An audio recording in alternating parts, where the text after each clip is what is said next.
be talking about the history of water in the valley and SRP.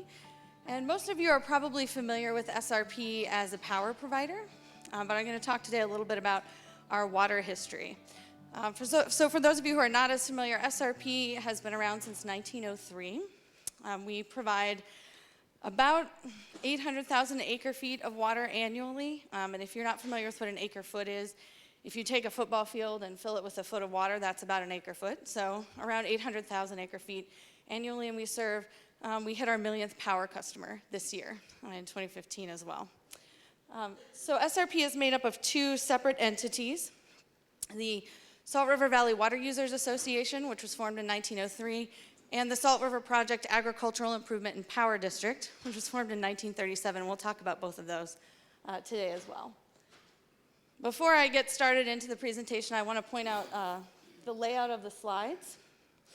There's some icons on the lower right-hand side, and those are going to track through the presentation. So the tractor there is the cultivated acres in Maricopa County.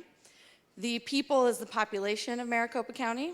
The wavy lines are SRP's water storage capacity. And then the little light bulb is the number of power customers. So to tell the story of water in the valley, we have to go pretty far back in time.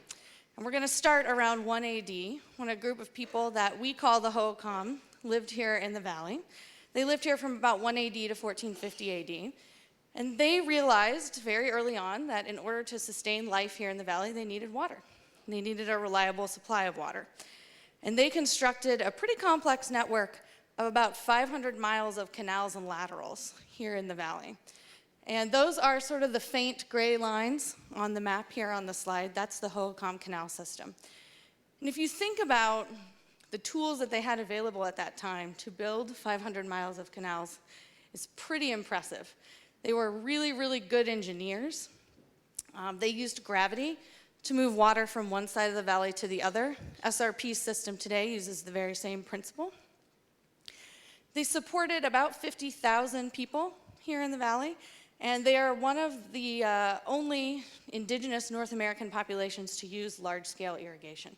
So very impressive group of people who laid the foundation for the water system that we use today. If you fast forward about 400 years later, in the mid-1800s, we have the first settlers arriving from the East Coast, the eastern United States, here in Arizona, and they made the very same realization that the Hohokam did. In order to live here, we needed a reliable water supply. And they actually uncovered some of the very canals that the Hohokams had been using and began using them again. So they definitely laid the foundation for our system today. Today, SRP maintains about 1,300 miles of canals and laterals in the valley. So as those early settlers began building their canal system, uncovering some of those old Hohokam canals, they made a pretty smart connection between where the water in those canals comes from. And it comes from snow melt on what we call the watershed.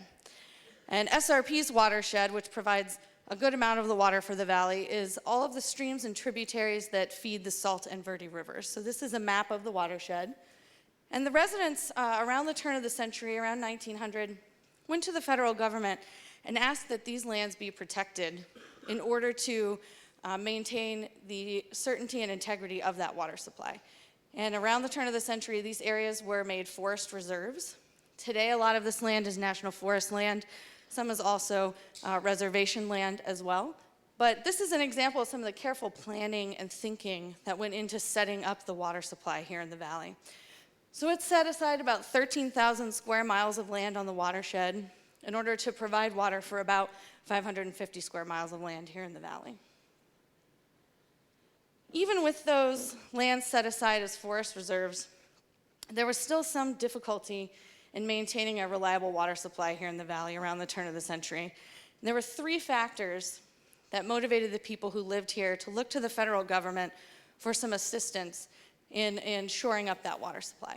And the first of those was overuse. There were more claims to the Salt River than there was actual water in the river. So that's a problem. The second was flood. A series of floods came through and wiped out a lot of the infrastructure that was in place. But the primary motivator was drought, and there was a serious drought here in the valley from 1898 to 1904.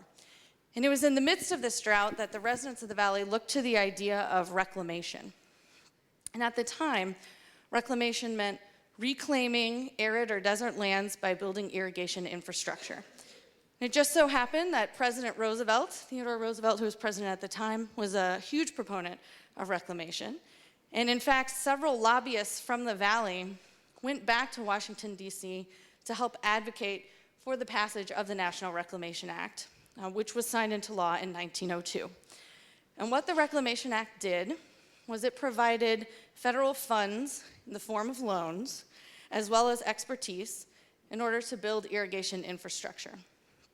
It came with a couple of caveats. First, the title to any of the infrastructure that was built had to remain with the federal government, which it does today. And the second was the debt for this infrastructure had to be borne equally among the people who were going to benefit from it. And that provision leads to the formation of the Salt River Valley Water Users Association in 1903. The residents of the valley came together, put up their land as collateral in order to secure that federal loan, in order to build an irrigation project, which is pretty remarkable if you think about it. These folks came together and really put their necks on the line in order to get this project built. And in 1903, they formed the association, and shortly thereafter, the Salt River Project Reclamation Project was selected as one of the first 5 federal reclamation projects in the United States. The association served as a liaison from that point on between the residents of the valley and the federal government in facilitating the construction of the project that they were going to build. And ultimately, that became Theodore Roosevelt Dam. Many of you have probably heard of Roosevelt Dam, which construction began on the dam in 1906, but before they could do that, they had to do 2 things. First, they needed a way to get to the dam site. Anybody ever been to Roosevelt Dam or near Roosevelt Dam? It's pretty isolated. It's pretty hard to get to. And in 1903, 1904, there really wasn't a road to get up there. So they constructed what today we call the Apache Trail. It's still there today. You can go up and down the Apache Trail today. But I always think about going up and down the Apache Trail in a cart that was pulled by horses hauling freight, which had to be a pretty nerve-wracking experience. So they had to get a road in place first. They did that by 1904, 1905 timeframe, and they were hauling actually 2.5 million pounds of freight up and down the Apache Trail every month by that point. The other thing they needed was power. If you lived maybe in a different place, you could cut down some trees, use wood to fuel your machinery. If you've ever been up there, even though it is surrounded by national forest, not a lot of trees in that area. So they needed to get creative and innovative in how they were going to power the machinery. And so they used the resource that was there, which was water, and the natural drop at the dam site, which is what made it an attractive site for a dam, and began generating hydroelectricity to facilitate the construction of Roosevelt Dam. So with those 2 things in place, construction on the dam begins in 1906. It's completed in 1911. Roosevelt Dam just celebrated its own centennial a couple of years ago. And when it was finished, Roosevelt Dam was an engineering marvel. It was the largest masonry structure in the world, the largest man-made lake in the world, made the cover, as you can see, of the Scientific American. And it increased the water storage capacity from 0 to over 1.2 million acre-feet alone, just Roosevelt Dam by itself. So this was a huge step in securing a secure and reliable water supply for the valley. So we're going to go back in time a little bit and talk about some events that happened while the dam was being built, which is why that water storage number goes back down to 0. We're going back to 1908. And we talked about that flood, the drought between 1898 and 1904. And that culminated in a serious flood in 1905. And that flood wiped out a lot of the canal infrastructure that was in place and the diversion dam, which is a very important piece of infrastructure because it moves water from the river into the canal system. So with this flood in 1905, the diversion dam is wiped out. And the residents of the valley turned to the federal government and said, we're building this dam at Roosevelt. It's really important that we have a functioning diversion dam. Will you help us build a new one? And they did. That dam is Granite Reef Diversion Dam. It was completed in 1908. It's still in use today, and this was actually the first dam on SRP's system. It was done before Roosevelt. At the same time, that flood wiped out a lot of the canals that were in the valley. And those canals at the time were operated as independent units. They were not operated as one system. So it was a little bit inefficient, and they needed help in rebuilding. And so the federal government agreed to purchase those canals as part of the Salt River Project Reclamation Project as well, began doing that in 1906.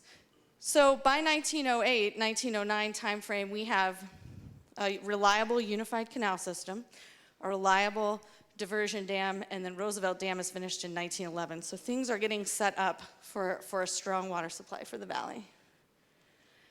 We talked about the power that was being generated at Roosevelt Dam in order to power the construction, but that power actually makes its way to the valley in 1909, and it's via a long transmission line that's built from the dam site and comes into the Mesa substation.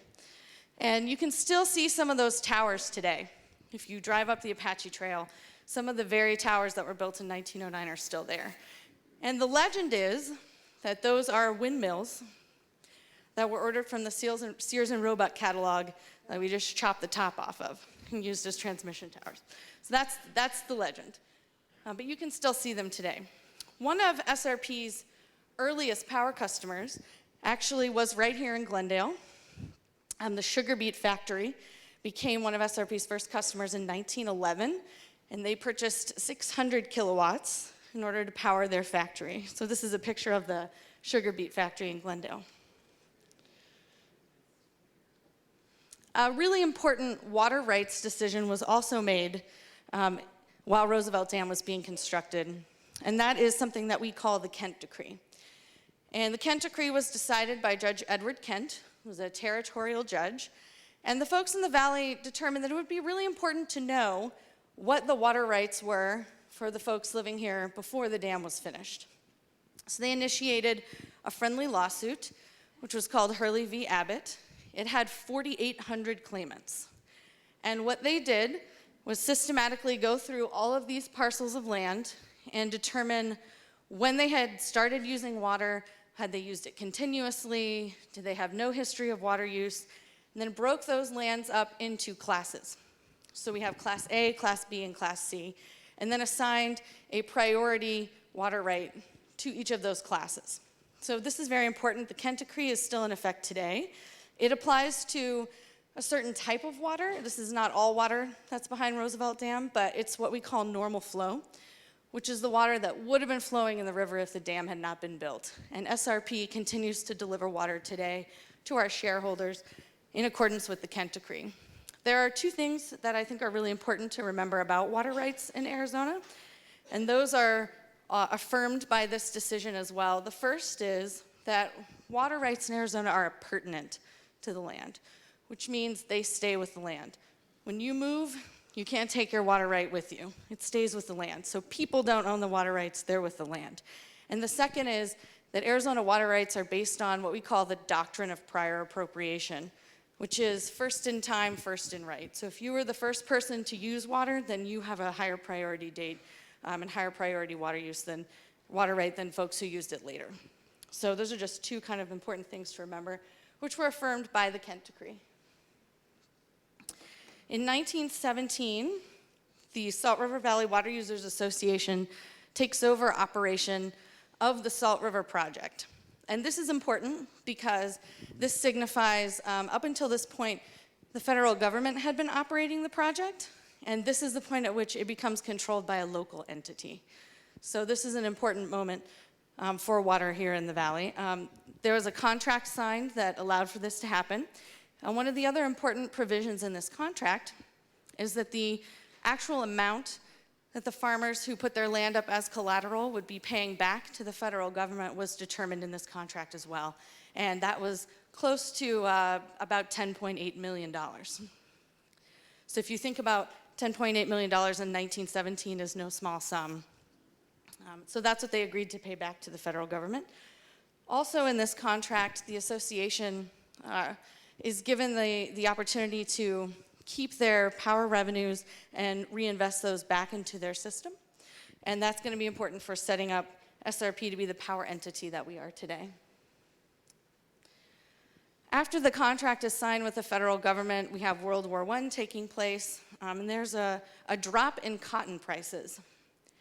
This is a serious problem for the residents of the valley because many of them were growing cotton. So they begin to have a hard time paying back that debt to the federal government that was agreed on in the 1917 contract.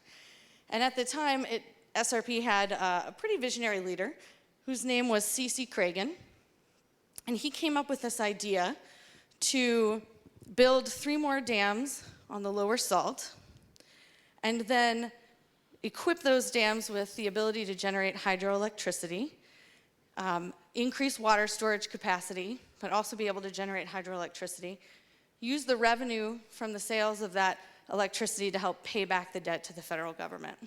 And this turned out to be a very successful project. It leads to the construction of Horse Mesa, Mormon Flat, and Stewart Mountain dams. And it puts SRP in the position of being able to provide power year-round. Prior to this point, power was only generated during the irrigation season when water was moving out of the dam. But now with the flexibility to move in between these dams on the lower salt, we can generate electricity year-round. And this is the point at which SRP begins serving individual customers, which is a good 10 years ahead of the Rural Electrification Act that was passed during FDR's presidency. In the 1930s, the 1930s were a hard time for the valley. We had the Great Depression happening across the United States. There was also a serious drought in the valley, which led some of the leaders in the association and at SRP to look towards new opportunities for water storage capacity. And they got an opportunity to build a dam on the Verde River, and unfortunately had too much debt at the time to finance that construction.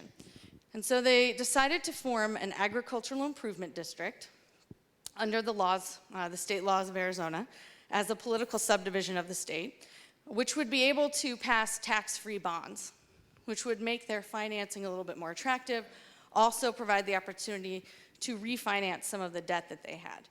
And so the Salt River Project Agricultural Improvement and Power District, which we just call the district, was formed in 1937. And this is sort of the second half of the 2 entities that make up SRP today. And today the association operates sort of the water side of the business, and the district operates the power side of SRP's business. So we have both of those in place in 1937. With the formation of the district, they're able to refinance some of their debt and ultimately build Bartlett Dam, which is the first dam on the Verde River. And Bartlett Dam is a multiple arch dam. So it looks really different from a lot of the other dams that are on SRP's system. And it's also a product of its time, because a multiple arch dam required less material, but more manpower. So it was a really good choice during the Great Depression as far as a construction design. During the Great Depression, SRP also took advantage of some of the opportunities to have some help in maintaining the irrigation system in the valley. And one of those opportunities was through the Civilian Conservation Corps, which was a program established by FDR as part of the program he put in place during the Great Depression.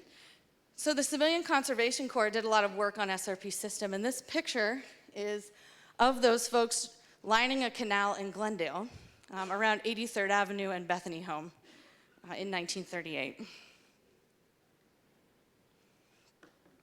The next dam that was built on the Verde is Horseshoe Dam, and this was built during World War II.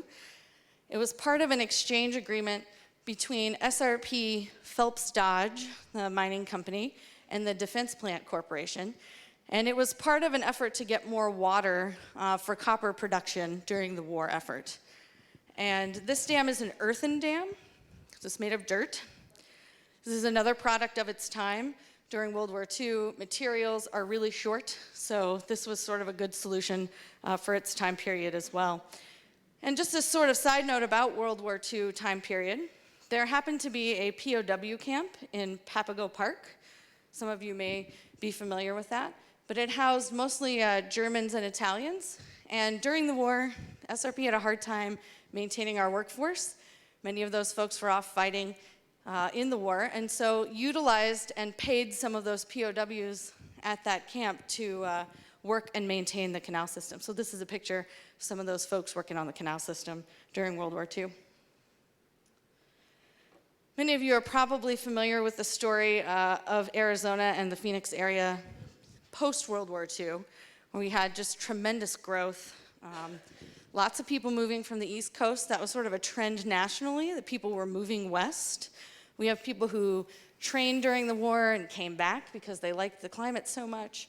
Also, air conditioning is becoming a viable technology, so that makes life bearable here in the valley. So we have a lot of people moving into the valley, and this changes the way that water is used and delivered, because we're changing from a primarily agricultural use to a more urban use. And this means that SRP has to adapt the way that it delivers water in order to address some of those changes. And the first thing that they do is take advantage of an act called the Rehabilitation and Betterment Act, which provided federal funds to modernize irrigation and water delivery systems. So this is the point in time around the early 1950s when we began lining the canals, lining the laterals, piping some of the canals and laterals here in the valley. Another thing that SRP does is begin delivering directly to cities rather than directly to customers or shareholders. And the first contract to deliver directly to a city was with the city of Phoenix in 1952. The second was with the city of Glendale in 1961.